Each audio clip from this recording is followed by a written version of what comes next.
السلام علیکم ورحمۃ اللہ وبرکاتہ۔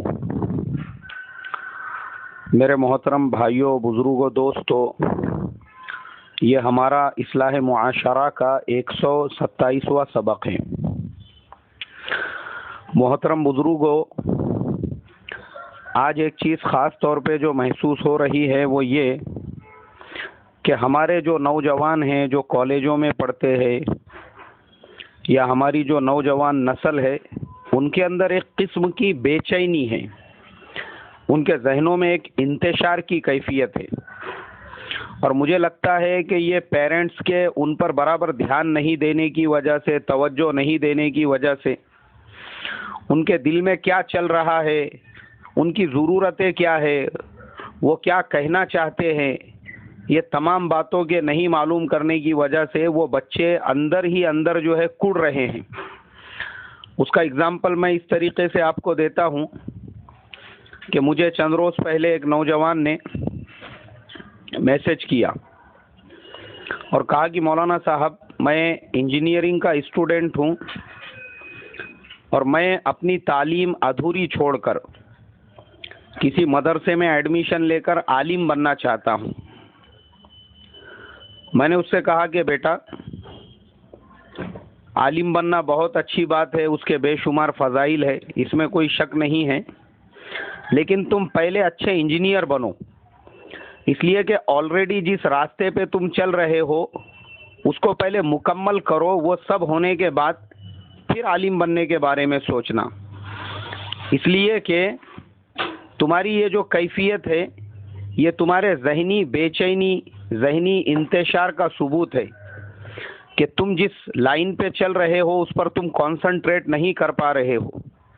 میں نے کہا سب سے پہلا کام تو یہ کرو کہ اپنے آپ کو پرسکون کرو، اپنے آپ کو مطمئن کرو، اور اپنے آپ سے یہ کہو کہ چاہے کچھ بھی ہو جاؤ، پہلے مجھے اپنی انجینئرنگ کمپلیٹ کرنا ہے، اور نمازوں کا اہتمام کرو، اور ہر نماز کے بعد اللہ سے یہ دعا کرو کہ اے اللہ، جب تو نے مجھے انجینئرنگ کے لیے منتخب کر دیا ہے تو مجھے منزل مقصود تک پہنچا، اور یہ نئے نئے جو وسوسے میرے ذہن میں آ رہے ہیں اور میرے دل میں یہ جو بے چینی کی کیفیت ہے اس کو دور فرما۔ میں نے کہا بیٹا، میں اس لیے سمجھا رہا ہوں کیونکہ آج تمہارا ادھوری انجینئرنگ چھوڑ کے عالم بننے کا دل کر رہا ہے، کل کو تم جب عالمیت کے راستے پر چلو گے تب بھی تمہارے ساتھ میں مسئلہ یہی پیش آئے گا کہ آدھی عالمیت چھوڑ کر پھر کسی اور کام میں لگنے کا تمہارا دل کرے گا۔ اس لیے کہ میں نے کہا یہ مسئلہ انجینئرنگ یا عالمیت کا نہیں ہے، یہ تمہارے اندر کے انتشار کا ہے۔ تم پہلے اپنے اندر ایک استقامت پیدا کرو کہ مجھے انجینئر بن کر بھی قوم کی خدمت کرنا ہے۔ اگر یہ نیت تمہاری ہے تو تمہارا انجینئر بننا بھی تمہارے لیے ثواب کا ذریعہ ہوگا اور تمہارے جنت میں جانے کا ذریعہ بنے گا۔ اس لیے کہ اگر تم ادھورے انجینئر بنو گے تو مجھے امید ہے کہ تم عالم بھی پورے نہیں بن سکتے، ادھورے ہی عالم بنو گے، کیونکہ میں ایسے بہت سارے طلباء کو دیکھ چکا ہوں مدرسوں میں ادھوری تعلیمیں جو چھوڑ چکے ہیں دوسرے کسی وجہ سے۔ ہمارے پاس میں جس وقت میں مدرسے میں ہی رہا کرتا تھا تو ایک دن میں بچوں کے روم کے سامنے سے گزر رہا تھا تو ایک کمرے میں دیکھا کہ بہت سارے بچوں کا ہجوم ہے۔ میں اندر داخل ہوا، میں بولا بھائی کیا بات ہے، کیا چل رہا ہے یہاں پر؟ تو طلباء نے کہا کہ مولانا یہ فلانا جو طالب علم ہے یہ گھر جا رہا ہے، اپنا بیگ وغیرہ باندھ رہا ہے، ہم تمام لوگ اس کے رخصتی کے لیے یہاں پہ جمع ہوئے ہیں۔ میں بولا کیوں بھائی، کیا تکلیف ہے؟ مدرسے میں آپ کو کچھ تکلیف ہے، کچھ پریشانی ہے، کچھ شکایت ہے جو آپ یہاں سے جانا چاہتے ہو؟ بولے مولانا صاحب، مجھے نہ مدرسے سے کوئی شکایت ہے، نہ کسی استاد سے کوئی شکایت ہے، نہ مجھے یہاں پہ کوئی پریشانی ہے۔ ایکچولی میرا جو پرابلم ہے وہ میرے گاؤں سے ریلیٹڈ ہے، اس لیے میں جانا چاہتا ہوں۔ میں بولا کیا مسئلہ ہے؟ بولے مسئلہ یہ ہے، میرے گاؤں میں ایک 4 مہینے کی جماعت ریڈی اور تیار ہے، لیکن اس جماعت کو لے جانے والا کوئی نہیں ہے، اور گاؤں کے ذمہ داروں نے مجھے فون کیا کہ دیکھو اگر تم قربانی نہیں دو گے تو یہ جماعت ٹوٹ جائے گی اور اس کے ذمہ دار تم رہو گے۔ میں نے کہا انا للہ و انا الیہ راجعون۔ ان سمجھانے والوں پر بھی جنہوں نے اسلام کی غلط تعبیر تمہارے سامنے پیش کی اور غلط طریقے سے تمہاری تشکیل کی. حالانکہ تمہارے وہ جو لوگ جنہوں نے جماعت تیار کی تھی ان لوگوں کو سمجھنا چاہیے کہ پہلے وہ جماعت کا امیر طے کرتے ہیں، اس لیے کہ ہمارے بڑے نظام الدین کے بڑے یہ فرماتے ہیں کہ 4 مہینے کی جماعت اگر آپ بنا رہے ہو تو پہلے 2 ذمہ دار طے کرو، اس کے بعد پوری جماعت کی تشکیل کرو. میں نے کہا وہ لوگ اس کے ذمہ دار ہے کہ ان میں سے کوئی قربانی دے کر وہ جماعت لے کر جائے، تو بجائے وہ قربانی دینے کے تم کو بلی کا بکرا بنا رہے ہیں، اور ان کو سمجھنا چاہیے کہ تم عالم دین بن رہے ہو، تم کو اس راستے سے ہٹا کر وہ اس راستے پر لے جانا چاہ رہے ہیں. میں نے کہا کہ وہ کام غلط نہیں ہے. اللہ کی ذات سے یہ امید ہے کہ جب تم مکمل عالم بن جاؤ گے اس کے بعد تم سال لگاؤ، اور جب سال لگاؤ گے تو یہ 4 مہینے لگانے سے زیادہ سال کا لگا ہوگا. تو وہ طالب علم نے ان لوگوں سے بات کی اور کہا کہ بھائی دیکھو ہمارے مولانا صاحب جو ہے وہ مجھ سے کہہ رہے ہیں کہ پہلے عالم بن جاؤ، عالم بننے کے بعد پھر سال لگانا، اس لیے کہ ہمارے بڑے جو ہے نظام الدین کے وہ یہ فرماتے ہیں کہ طلباء کو پڑھائی کے زمانے میں چھیڑو مت اور چھٹیوں میں ان کو چھوڑو مت. مگر وہ جو گاؤں کے بڑے تھے وہ میرے سے بھی 4 قدم آگے تھے، میرے سمجھانے سے بھی زیادہ ان کے پاس میں سمجھانے کے فارمولے تھے. انہوں نے کہا کہ بھائی یہ اتنا مبارک اور نازک وقت ہے، تجھے سمجھنا چاہیے کہ ایسے وقت میں شیطان کس شکل میں تیرے سامنے آئے گا تو اندازہ نہیں لگا سکتا. یہ وہ وقت ہے جب شیطان کبھی ماں کی شکل میں آتا ہے، کبھی باپ کی شکل میں آتا ہے، کبھی بیوی بچوں کی شکل میں آتا ہے، اور کبھی استاد کی شکل میں آتا ہے.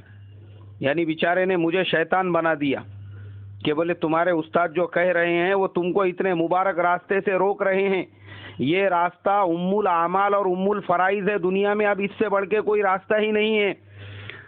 تو وہ طالب علم میرے پاس آیا اور کہا کہ نہیں مولانا میں تو جانے والا ہوں. میں نے کہا میرے بھائی میں ایک کام کرتا ہوں، ہمارے جو اکابر ہے مولانا سعد صاحب دامت برکاتہم، ان کو ایک خط لکھتا ہوں کہ حضرت ہمارے ایک طالب علم مدرسے میں عالمیت کی ادھوری تعلیم چھوڑ کے ایک 4 مہینے کی جماعت لے کر جانا چاہتے ہیں، اور گاؤں کے ذمہ داروں نے ان کو بلایا ہے. اگر ہمارے بڑوں کی طرف سے یا آپ کی طرف سے ایسی کوئی ترتیب ہے کہ ایسی قربانی دے کر جا سکتے ہیں تو پھر ہم دونوں استاد شاگرد اجازت چاہتے ہیں کہ وہ شاگرد بھی جائیں گا اور میں بھی اپنا بیگ لے کے مدرسے سے چھٹی لے کے اس کے ساتھ میں جاتا ہوں. میں نے اس سے کہا اگر ہمارے بڑے اجازت دیتے ہیں نا تو اکیلا کائے کو جاتا، میں بھی چلتا نا تیرے ساتھ میں.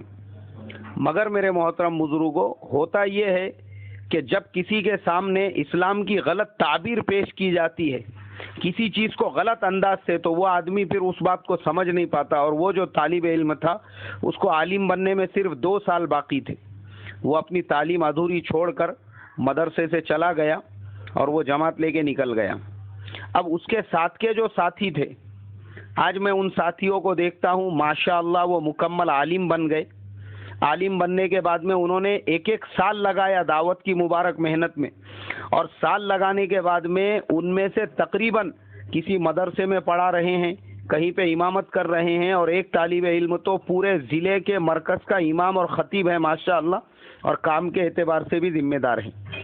یعنی وہ لوگ عالم بھی بنے اور دعوت کے کام میں بھی لگے رہے. کب؟ جب انہوں نے ترتیب کے ساتھ میں کام کیا، اپنے ذہنوں کو پرسکون بنا کر قدم اٹھایا. مگر یہ جو صاحب تھے ادھوری تعلیم چھوڑ کے جانے والے، اب میں ان کو دیکھتا ہوں یہ بیچارے عالم بھی نہیں بن سکے.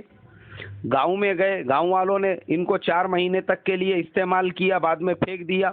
اور آج ان کا حال یہ ہے کہ نہ وہ دعوت و تبلیغ کی محنت میں لگا ہوا ہے، نہ ہی وہ کوئی عالم حافظ ہے. اب بیچارہ ٹھوکرے کھا رہا ہے ادھر سے ادھر، اور اپنے زندگی کی گاڑی کو کھڑے کرنے کے لیے جد و جہد میں لگا ہوا ہے.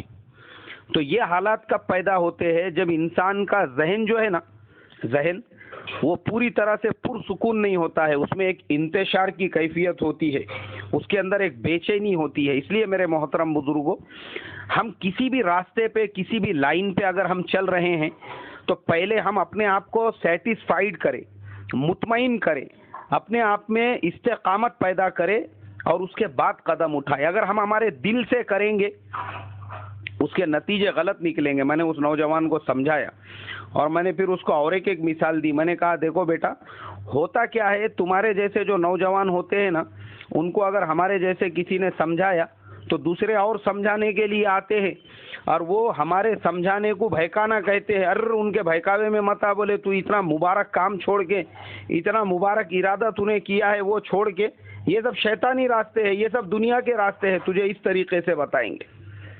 اور میں نے اس کو مثال دی کہ ایک وقت میں ایک مسجد کے اندر امامت کیا کرتا تھا، اور میری روزانہ کی ترتیب تھی فجر کی نماز کے بعد میں کوئی بھی آنے والی جماعت کو لے کر بیٹھتا تھا. اب ایک جماعت آئی، میں ان کو لے کر بیٹھا تو میں نے دیکھا صرف امیر صاحب کو داڑھی اور مونچھ ہے، ان کے علاوہ باقی تمام ساتھی چھوٹے چھوٹے بچے ہیں. میں نے ان سے کہا امیر صاحب، یہ بچوں سے میں نے پوچھا بیٹے کیا کرتا تو؟ بولے میں 10ویں میں ہوں. تو کیا کرتا؟ بولے میں 12ویں میں ہوں. تو کیا کرتا؟ بولے میں 11ویں میں ہوں. سارے بچوں سے پوچھا تو کوئی 10ویں، کوئی 11ویں، کوئی 12ویں کا اسٹوڈنٹ تھا. میں نے کہا امیر صاحب، ابھی نومبر کا مہینہ چل رہا ہے اور 2 مہینے کے بعد ایگزام آنے والے ہیں، یہ بچوں کی تعلیم ادھوری چھڑا کے کیسا کے لے کے آ گئے تم نے؟ یہ بیچارے بغیر پکے ہوئے بچے ہیں، کچے توڑ کے لا لیے تم نے، ان کو تھوڑا پکن دینا تھا، بڑے ہون دینا تھا، ایگزام کے بعد لے کے آنا تھا. تو وہ جو امیر صاحب ہے وہ کہنے لگے، بولے ہمارے یہاں پہ ہمارے مسجد والوں نے ہمارے مشورے کے اندر لکھائے تھے کہ ہم 3 جماعتیں دیں گے، اور مسئلہ ایسا ہو گیا کہ 3 جماعتیں تیار نہیں ہو رہی تھی. بڑے مشکل سے ان کے ماں باپ کو سمجھا بجھا کے ہم نے یہ بچوں کو تیار کر کے نکالے. اب آپ ان کے سامنے ایسا بول کے ہماری جماعت توڑ رہے ہیں. اور انہوں نے ہمارے مسجد کے ساتھیوں سے کہا، بولے تمہارے امام صاحب تو ہمارے بچوں کے سامنے ہی بول رہے، بولے کہ تم نے ان کو بغیر پکے ہوئے جو ہے کچے توڑ کے لے کے آ گئے، ان کو اور تھوڑے دن رہنے دینا تھا. پھر ہم لوگ بیٹھے مل کے. میں نے کہا یہ بے ترتیبی ہے. ہمارے بڑے فرماتے ہیں اسٹوڈنٹ کو پڑھائی کے زمانے میں چھیڑو مت اور چھٹیوں کے زمانے میں چھوڑو مت، اور تم نے یہ ادھورے لے کے آ گئے. میں بولا بچوں کو صرف اپنا ٹارگٹ پورا کرنے کے لیے، تاکہ تم مشورے میں بول سکے کہ ہم نے 3 جماعتیں لکھائے تھے اور 3 پوری کے پوری نکال دیے. بھلے ہی تم کو اپنا ٹارگٹ پورا کرنے کے لیے یہ جو بچے ہیں بیچارے معصوم جن کی تعلیم ادھوری چھڑا کے تم نے لے کے آئے، ان کی قربانی کیوں نہ دینا پڑے. اور بعد میں آپ کو پتا ہونا چاہیے وہی مسئلے کو لے کر مجھے وہ مسجد چھوڑنا پڑی. کیوں؟ اس لیے کہ لوگوں نے اس کو بہت بڑا ایشو بنائے کہ ہمارے امام صاحب جو ہے بجائے سمجھانے کے وہ بہکانے کا کام کر رہے بولے. تو ہوتا یہ ہے میرے محترم بزرگوں، آج جو انتشار کی کیفیت ہوتی ہے وہ اس لیے ہوتی ہے کیونکہ ہم لوگ ہمارے بڑوں کی تابع داری نہیں کرتے. ہمارے جو بڑے ہیں اوپر کے بزرگان دین اکابرین ہیں، وہ جو کہتے ہیں ہم نیچے کے لوگ جب اس کو فالو نہیں کرتے، اسی لیے آج ہم کو نتیجے نہیں نظر آ رہے ہیں. بہت سارے لوگ ملتے ہیں وہ بولتے ہیں کہ آج وہ کیفیت نہیں دکھتی جو کیفیت حضرت مولانا یونس صاحب رحمۃ اللہ علیہ کے زمانے میں تھی، وہ کیفیت جو پہلے ہوا کرتی تھی. کیوں نہیں ہے؟ اس لیے کہ وہ پہلے کے جو لوگ تھے ان کو جتنا بڑوں نے کہا وہ اتنا ہی کرتے تھے، اور آج ہم جو ہے نا، ہم بڑوں سے 4 قدم آگے چل کر کرتے ہیں، اس لیے ہم کو رزلٹ نہیں ملتا. تو میں نے وہ نوجوان کو جب سمجھایا، میں بولا بیٹا اپنے آپ کو پہلے پرسکون بناؤ، پورا کانسنٹریٹ جو ہے نا اپنا پہلے اپنے انجینئرنگ کے تعلیم پہ دو، اس کے بعد تمہارے ذہن میں یہ جو چیزیں آ رہی ہے اس پہ تم نے عمل کرنا. ماشاءاللہ اس کے سمجھ میں آ گیا، اور اس نے بڑی مجھے دعائیں وغیرہ دی اور کہا کہ میرے ذہن کے اندر جتنے بھی ڈاؤٹس تھے اللہ نے آپ کے ذریعے سے کلیئر کر دیے. اس لیے میرے محترم بزرگوں، آپ تمام سے ریکویسٹ ہے، درخواست ہے کہ دیکھو کوئی بھی کام کرنے سے پہلے، قدم اٹھانے سے پہلے ہم اپنے علماء سے، مفتیوں سے، ہمارے اطراف میں جو بڑے ہیں ان سے مشورہ لے، رائے لے. اور پیرنٹس سے میں ریکویسٹ کروں گا کہ آپ اپنے بچوں پہ دھیان دیں. آپ کے بچوں کا کیا چل رہا ہے، کیسوں کی صحبت میں وہ اٹھ بیٹھ رہے ہیں، ان کا اسٹڈی پہ پورا دھیان ہے یا نہیں ہے، ان کے ذہن میں کیسا بھونچال آیا ہوا ہے، کیا کیا سوالات گھوم رہے ہیں. آپ اپنے بچوں کو مطمئن کریں تاکہ آپ اپنے بچوں کے ساتھ میں ایک دوست کے جیسا سلوک کرو گے تو آپ اپنے بچوں کو سمجھ سکو گے. اللہ مجھے آپ کو عمل کی توفیق عطا فرمائے. السلام علیکم ورحمۃ اللہ وبرکاتہ.